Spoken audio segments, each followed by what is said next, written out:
नमस्कार दोस्तों, स्वागत है आप सभी का स्टडी अफेयर्स में। हम बात करने वाले हैं आज धारावी स्लम एरिया के बारे में। धारावी का स्लम एरिया पूरे विश्व में जाना जाता है। हमारे एशिया का सबसे बड़ा स्लम धारावी का स्लम है। स्लम का जिसको भी स्लम का मतलब मालूम नहीं है, उनके लिए स्लम मतलब वो ऐसी बस्ती जहाँ पे बहुत ही कम एरिया में बहुत ज़्यादा लोग रहते हैं। उनकी इकोनॉमिक स्ट्रेंथ बहुत ही कम है, यानी कि पैसे रुपए बहुत ही कम कमाते हैं और बहुत ही कम में अपना जीवन यापन करते हैं। सब साफ सफाई की व्यवस्था बहुत ही न्यूनतम स्तर की वहाँ पे होती है। एक हिसाब से कहें तो ये बस्ती गंदी बस्ती हो, एक तरह से कह सकते हैं कि बस्तियां जहाँ पर साफ सफाई ना हो, बहुत ज़्यादा लोग कंजेस्टेड एरिया हो, जहाँ पे बहुत ही ज़्यादा लोग रहते हो, एजुकेशन का अभाव हो, तो वो एरिया स्लम एरिया कहा जाता है।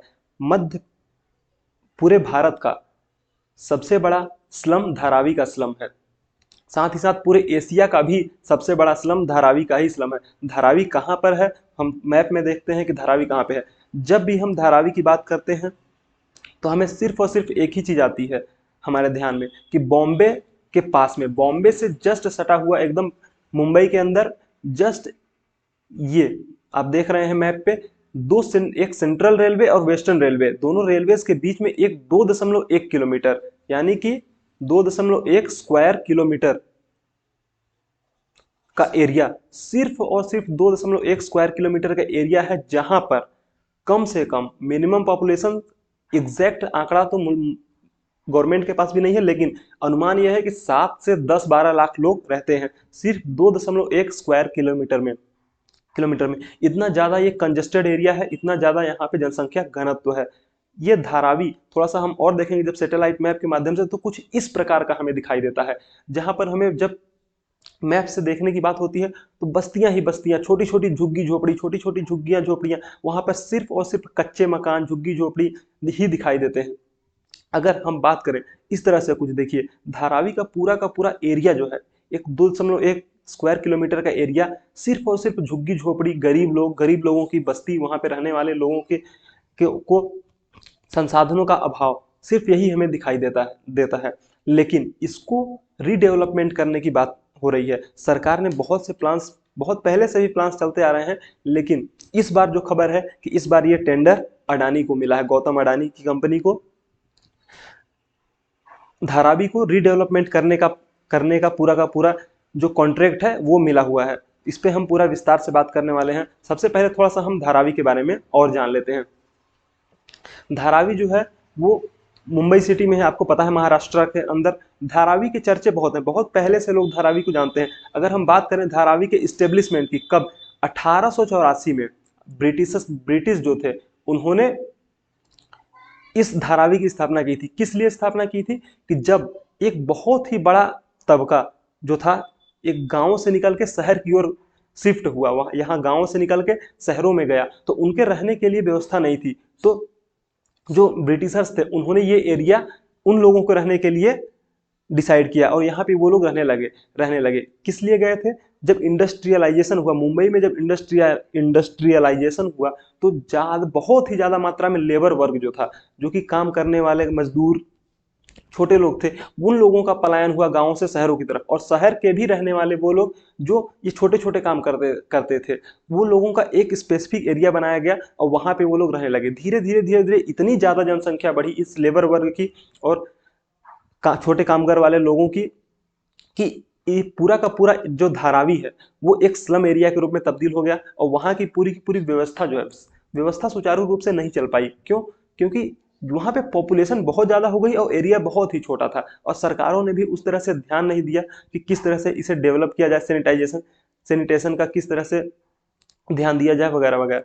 पर अगर हम बात करें तो धारावी की एक जो इनफॉर्मल इकोनॉमी है, अनुमान यह लगाया जाता है कि $1 बिलियन की एक पूरी इनफॉर्मल इकोनॉमी है धारावी का। ऐसा नहीं है कि धारावी के लोग सिर्फ और सिर्फ वहां पे पड़े हुए हैं, बैठे हुए हैं, वो लोग वहां पे काम भी करते हैं। लेदर का काम होता है वहां पे, चमड़े उद्योग वहां पे, एक तरह से उद्योग तो नहीं कहेंगे, लेकिन छोटे छोटे टुकड़ों में छोटे छोटे उद्योग लगे हुए हैं, जहां पे लेदर का काम होता है, टेक्सटाइल्स का काम होता है, एंड पॉटरी प्रोडक्ट्स का काम होता है, और भी बहुत सी चीजें हैं जो धारावी से प्रोड्यूस की जाती हैं। धारावी के लोग बहुत ही मेहनती हैं और बहुत ही ज्यादा धारावी के लोग गुड्स का प्रोड्यूस करते हैं, लेदर गुड्स हो या फिर वो टेक्सटाइल गुड्स हो। यहाँ पे इनफॉर्मल इकोनॉमी काफ़ी ज़्यादा, एक 1 बिलियन डॉलर की मानी जाती है कि लगभग 1 बिलियन डॉलर की इनफॉर्मल इकोनॉमी है धारावी की।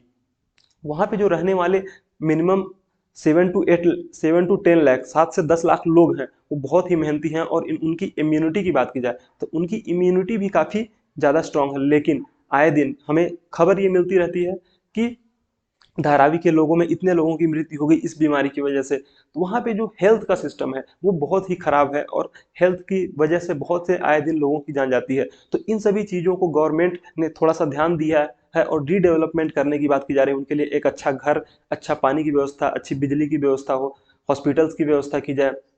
तो इस तरह को इन सभी चीज़ों को डेवलपमेंट करने का प्लान बनाया जा रहा है। इस तरह से आप देखिए कि यहाँ पे जो लोग हैं, इस तरह से बस्तियों में, छोटे छोटे घरों में, जहाँ पे जीवन यापन करना बहुत ही कठिन है, बहुत ही मुश्किल है। एक घर में 10 लोग, 12 लोग रह रहे हैं, पूरी फैमिली उसी में रह रही है। कैसे निस्तार हो रहा है, कैसे वो लोग रह रहे हैं, ये बहुत ही मुश्किल है समझना। आप यहाँ पे एसी के कमरे में बैठ के ये नहीं समझ सकते कि धारावी के लोगों की ज़िंदगी किस प्रकार से चल रही है, वहाँ के लोग कितनी मेहनत कर रहे हैं, क्या कर रहे हैं, कैसे रहे हैं। कोई भी हाइजीन की व्यवस्था नहीं है। आप देखिए ना किस तरह से यहाँ पे छोटे छोटे बच्चे हैं, जो कि मतलब खेलने की, उनके लिए खेलने की कोई व्यवस्था नहीं है, इधर उधर कचड़े में पड़े हुए हैं। ये पूरी की पूरी जो व्यवस्था है उसको बदलने की कोशिश एक बार की जा रही है। ऐसा नहीं है कि ये पहली बार हो रहा है, बहुत पहले से ये काम चलता आ रहा है। सरकारें करने की कोशिश कर रही है, लेकिन सफलता अभी तक नहीं मिली। हाँ, हम कोशिश जरूर करते हैं, हम ये चाहेंगे कि इस बार ये सफलता मिले और अच्छे से एक तरह से डेवलपमेंट हो, इन लोगों को भी अच्छी सुविधाएं मिले, इन्हें भी जीने का हक है, इनको भी वो अधिकार मिले जो आम लोगों को मिल रहे हैं।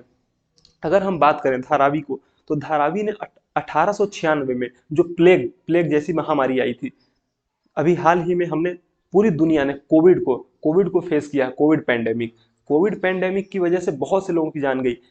वो भी तब जब हमारे पास इतनी ज़्यादा टेक्नोलॉजी, हमने 1.5 साल के अंदर ही वैक्सीन को विकसित कर लिया। लेकिन 1896 में जब प्लेग बीमारी फैली थी, जिसमें आधे से ज़्यादा बॉम्बे की पॉपुलेशन डेथ, मतलब आधे से ज़्यादा बॉम्बे की पॉपुलेशन खत्म हो गई थी, उन लोगों की डेथ हो गई थी। उस समय भी इस धारावी ने बहुत ही ज़्यादा प्रॉब्लम फेस की थी, बहुत ही ज़्यादा लोगों की जान गई थी धारावी में। हालांकि कोविड में भी बहुत ही अच्छे तरीके से इसको टैकल किया गया, और ये पूरी की पूरी महामारी धारावी में नहीं फैली उस तरीके से जिस तरह से प्लेग फैला हुआ था। अगर हम बात करें तो यहाँ पे सैनिटेशन और स्लम्स, बहुत ही ज़्यादा गरीब, बहुत ही पुअर यहाँ पे व्यवस्था है। धारावी को हम थोड़ा सा इस तरह से भी जब इसके रीडेवलपमेंट की बात की जाती है, तो इसको कराची के औरंगी स्लम से भी थोड़ा सा कंपेयर किया जाता है। लेकिन इसकी कंपैरिजन कराची के औरंगी स्लम से करना थोड़ा सा फेयर नहीं होगा। क्योंकि जो कराची का औरंगी स्लम है वो हमारे यहाँ के धारावी स्लम से कम मतलब 15 टाइम्स ज़्यादा एरिया लैंड है उसके पास। वहीं पे हम अगर बात करें तो जो हमारा है वो 2.1 स्क्वायर किलोमीटर थोड़ा सा और फैला हुआ है, और थोड़ा सा फैला हुआ है। लेकिन जो जो धारा वहाँ का औरंगी है, कराची का औरंगी स्लम है, वो हमसे 30 गुना, मतलब 60 स्क्वायर किलोमीटर का एरिया है, 60 स्क्वायर किलोमीटर का एरिया है, जहां पर धारावी में जितने लोग हैं वहां से डबल पॉपुलेशन रहती है। तो अगर हम कैलकुलेट करें तो हमें पता चलता है कि जो लैंड पर कैपिटा लोगों को रहने की जो वो है औरंगी में, वो 15 टाइम्स ज़्यादा है। कहाँ से? धारावी से। मतलब धारावी में कम एरिया में ज़्यादा लोग रहते हैं, वहीं पे जो औरंगी है वहाँ पे कम एरिया में, धारावी के कंपैरिजन में कम लोग रहते हैं। आप खुद ही समझिए कि मान लीजिए हमारे यहाँ पे जो पॉपुलेशन है वो 10 लाख की रहती है धारावी में 2 स्क्वायर किलोमीटर के अंदर, जबकि वहाँ पे 20 लाख पॉपुलेशन 60 स्क्वायर किलोमीटर के अंदर रहती है। तो हमारा जो एरिया है वो ज़्यादा कंजस्टेड है, हमारे कम एरिया में बहुत ही ज़्यादा लोग रह रहे हैं। साथ ही साथ हम जब पॉपुलेशन की बात करते हैं, पॉपुलेशन और शिक्षा की बात करें, तो लिटरेसी रेट बताया जाता है 69% ऑफिशियल डेटा, लेकिन मुझे नहीं लगता कि ये 69% एक्चुअल डेटा होना चाहिए होगा। क्योंकि जिस तरह की व्यवस्था वहाँ पे है, जिस तरह के बच्चे, छोटे छोटे बच्चे काम में लगे हुए हैं, अपनी परिवार को चलाने में हेल्प कर रहे हैं, कचरा उठाते हैं, तो मुझे नहीं लगता कि वहाँ की जो लिटरेसी रेट है वो 69% भी होगी। अगर हम रहने वाले लोगों की बात करें तो 30% जो आबादी है वहाँ की धारावी की वो मुस्लिम है, साथ ही साथ 6% क्रिश्चियन और 63% हिंदू पॉपुलेशन रहती है। तो ऐसा नहीं है कि सिर्फ एक ही जात के लोग, एक ही धर्म के लोग वहाँ पे रहते हैं। 30% मुस्लिम आबादी है, 6% क्रिश्चियन है और साथ ही साथ 63% हिंदू आबादी वहाँ पे रहती है। और भी लोग हैं जो कि रहते हैं। अगर हम इसके डेवलपमेंट की प्लान की बात करें, रीडेवलपमेंट प्लान की, तो 1997 से ये प्लान चला आ रहा है। 1997 में इसको रीडेवलपमेंट करने की, धारावी को रीडेवलपमेंट करने की बात चली थी और उस समय पे प्लान्स बनाए गए थे। जैसे ही उस समय पे 2004 में ये अनुमान लगाया गया था कि 5000 करोड़ रुपए में ये पूरा का पूरा धारावी के रीडेवलपमेंट करने का काम कंप्लीट हो जाएगा। और उस समय पे जब बिडिंग के लिए ऑफर दिया गया था तो अमेरिका जैसी बड़े बड़े देशों के पूरे वर्ल्ड से ऑफर्स आए थे, जिसमें से लेमन ब्रदर्स हो गया, दुबई की लिमिटलेस हो गई और सिंगापुर की कैपिटल लैंड लिमिटेड ने भी उस समय पे बिडिंग के लिए मतलब अपना इंटरेस्ट दिखाया था कि हाँ, हम धारावी को रीडेवलप करने की कोशिश करेंगे और इसमें अपने इंटरेस्ट शो करते हैं। बाद में जब 2010 में इसके लिए रीडेवलपमेंट की बात चली तो उस समय पे एस्टिमेटेड जो कॉस्ट थी वो 15,000 करोड़ रुपए, 15,000 करोड़ रुपए लगाई गई। लेकिन इस बार ये अनुमान लगाया जा रहा है कि 20 से 25,000 करोड़ रुपए इस बार इसके पूरे रीडेवलपमेंट के प्रोग्राम में खर्च होने वाले हैं, जिसका टेंडर अडानी जी को मिला है। ऐसा नहीं है कि सिर्फ और सिर्फ अडानी ने ही पूरा का पूरा इस प्रोग्राम के लिए वो किया था, टेंडर लगाया था। साथ ही साथ अडानी के साथ में और भी 2 कंपनीज हैं जिन्होंने टेंडर डाला हुआ था। अगर हम बात करें तो ये पूरा का पूरा टेंडर जिसके लिए इन्होंने, अडानी ग्रुप ने जीता है टेंडर, वो है 5,069 करोड़ रुपए इन्होंने लगाए थे। साथ ही साथ जो डीएलएफ ग्रुप था वो 2,025 करोड़ रुपए के लिए अपना टेंडर दिया हुआ था। वो ये की रिपोर्ट्स के अनुसार से ये पता चला है। जो बिडिंग इसको जीतने वाले जो है अडानी ग्रुप वहाँ की जो 56,000 फैमिलीज हैं, जो कि 56,000 फैमिलीज है, उनको एक अच्छी सुविधा उपलब्ध कराने के लिए ये पूरा का पूरा प्रयास किया जा रहा है। कोशिश ये रहेगी कि इन लोगों को बेहतर घर, बेहतर पानी, बेहतर बिजली और स्वास्थ्य की बेहतर सुविधाएं मुहैया कराया जा सके। अगर हम इसके रीडेवलपमेंट के लिए जो बिड्स आई थी उनकी बात करें तो तीन लोगों ने, 3 कंपनीज ने इसमें बिडिंग की थी, जो कि एशिया की एक सबसे बड़े लार्जेस्ट स्लम को चेंज करने की बात, मतलब उसके रीडेवलपमेंट के लिए चल रहा है, जो कि पूरा का पूरा एस्टिमेटेड कॉस्ट 20,000 करोड़ रुपए है। लेकिन सिर्फ और सिर्फ अडानी और डीएलएफ यही 2 कंपनीज क्वालिफाई हुई थी इनकी बिडिंग, फाइनल बिडिंग के लिए। जबकि जो नमन ग्रुप उसने अपना इंटरेस्ट तो शो किया था लेकिन वो बिडिंग के लिए क्वालिफाई ही नहीं हो पाया, तो वो पहले ही बाहर हो गया। जस्ट सिर्फ और सिर्फ 2 कंपनी बची, कौन सी? अडानी ग्रुप और डीएलएफ। अडानी ग्रुप ने अपना 5,069 करोड़ के लिए जो बिडिंग की थी और साथ ही साथ जो डीएलएफ ग्रुप था वो 2,025 करोड़ के लिए। तो अडानी ग्रुप को ये पूरा का पूरा टेंडर दे दिया गया है। जो गवर्नमेंट है वो गवर्नमेंट क्या चाहती है इनसे? गवर्नमेंट चाहती है कि इस पूरे के पूरे एरिया को ट्रांसफॉर्म किया जाए। किस तरह से? कि एक तरह से इंटीग्रेटेड कॉमर्शियल कम रेसिडेंशियल टाउनशिप के रूप में। यहाँ पे कॉमर्शियल और रेसिडेंशियल दोनों तरह के टाउनशिप बनाने की बात की जा रही है। वहीं पे हम अगर महाराष्ट्र सरकार की बात करें तो सितंबर में इन्होंने ये पूरा का पूरा नया अप्रूवल उनकी कैबिनेट के थ्रू मिला था कि हाँ, फिर से हम बिडिंग करवाएंगे, फिर से धारावी के रीडेवलपमेंट के प्रोजेक्ट को चालू किया जाएगा।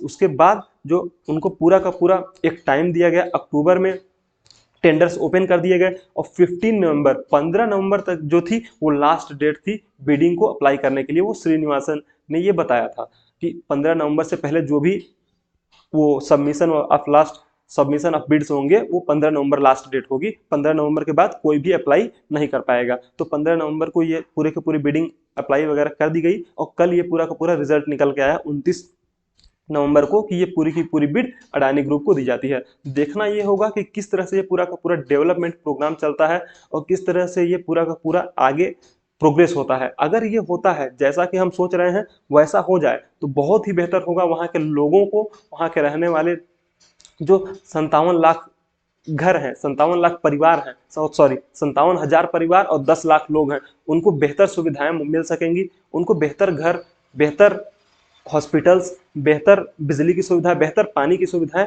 मिल सकेंगी। हम उम्मीद करते हैं कि ये जल्द से जल्द प्रोजेक्ट पूरा हो और इस बार कोई लेट लपेट ना हो। धन्यवाद।